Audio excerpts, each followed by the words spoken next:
In less than 14 months to the 2023 general elections, contesting political parties within and outside the ruling APC are already devising their plots to either remain in power or unseat the ruling cabal. Former Governor of Lagos State Akinwumi Ambode has been tipped as one of the key assets that will be used by a set of strong APC stakeholders in the bid to consolidate themselves in power beyond 2023. Ambode, who has been away from the media since his exit as the executive governor of Lagos State, has been getting mentions and has been linked with the 7 APC caretaker chairman and governor of Yobe, Mai Mala Buni, at the central in recent times. The Ekpe-born accountant is the first democratically elected single-term governor in the history of the state, losing his second-term party nomination to the incumbent Babajide Sanwo-Olu after falling out with Tinubu, who railroaded him to the position in the first place in 2015. By political calculations, especially in Lagos State, the privilege for re-election is not always based on good performance. Otherwise, Mr. Akinwumi Ambode will be serving his second tenure now as the executive governor.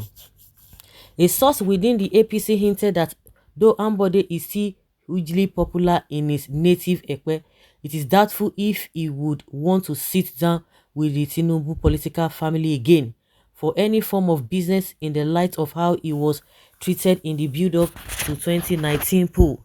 Despite maintaining a low profile, Ambode is reportedly being worked into the equation as a way of compensating his governorship loss and remaining silent in the face of persecution in Lagos. Ambode has become another emerging, quiet-spoken, demonstrably effective and subtly political personality from the southern zone. The fact that he has been off the radar made it easy for him to operate unnoticed. Sources confided Ambode has been going in and out of Abuja powerhouse since the past 6 months without giving clue to the media. It is said that his close relationship with the current APC speaker, caretaker chairman governor Mai Mala Buni, is so cordial that they hardly spend a week without seeing each other. Recall that APC had 3 parallel congresses with one of the factions led by Akinwumi Ambode in the end. Mala Buni recognized Ambode's faction and his list of executives, which is part of a coup and ongoing effort to weaken the influence of the national leader of the party. Top sources revealed that Ambode's faction was sponsored by Buni, who is the chairman caretaker extraordinary convention planning committee, so as to weaken Asiwaju in his perceived stronghold. And of course, one of the key members of this faction, the Lagos for Lagos convener Abdul Aziz Adediran, popularly known as Jandor, is reported to be in close contact with Ambode. Ambode himself has not publicly said that he is running for any political post either at the state or federal level, but his foot soldiers are making deft moves behind the scene in preparation for the right time for their principal to mail a grand entry. Ambode has demonstrated that he is a personality and leader not swayed by extraneous emotionalism and parochial cant. This footing, many speculate, puts him on a coalition course with Tinubu. Let's quickly joggle our memory as to what transpired that led to his fallout with the power that be in Lagos. Ambode, who was reportedly to have gone out of line with Tinubu's vision for Lagos, which is wrought in iron blasted in a furnace at the Bodilon Fortitude.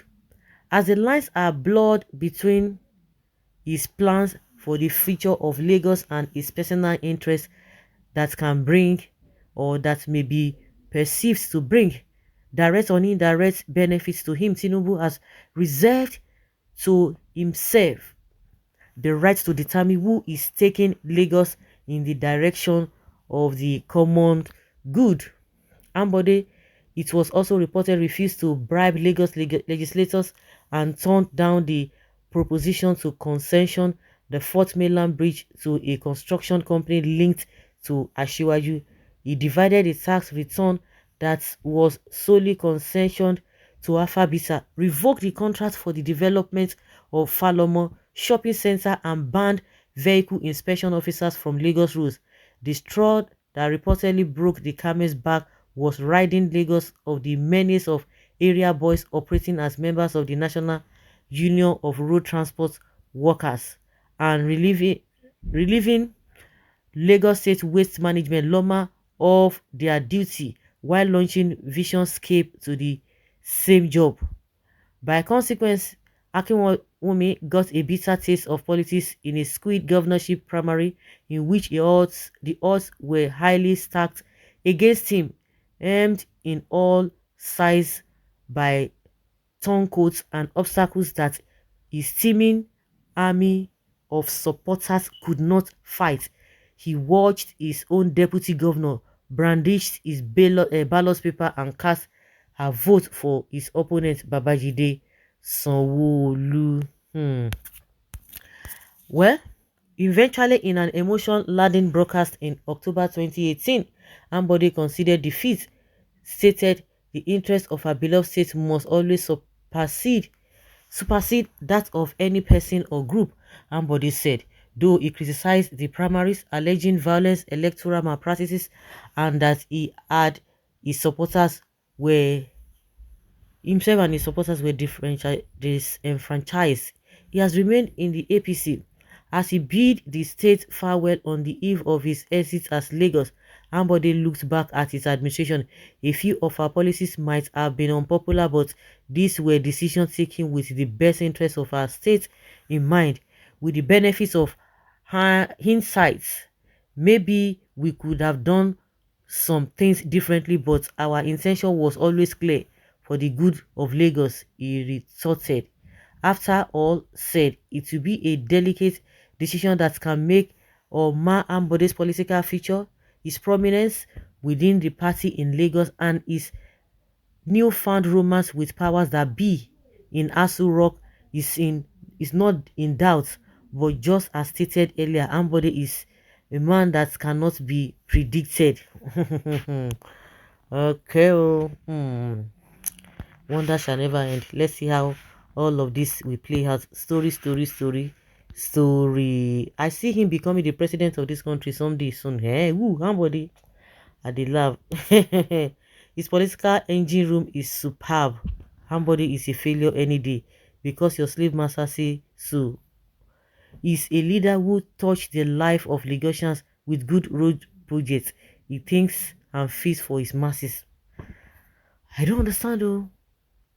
Touch life of who? So guys, let's hear your opinion on this matter.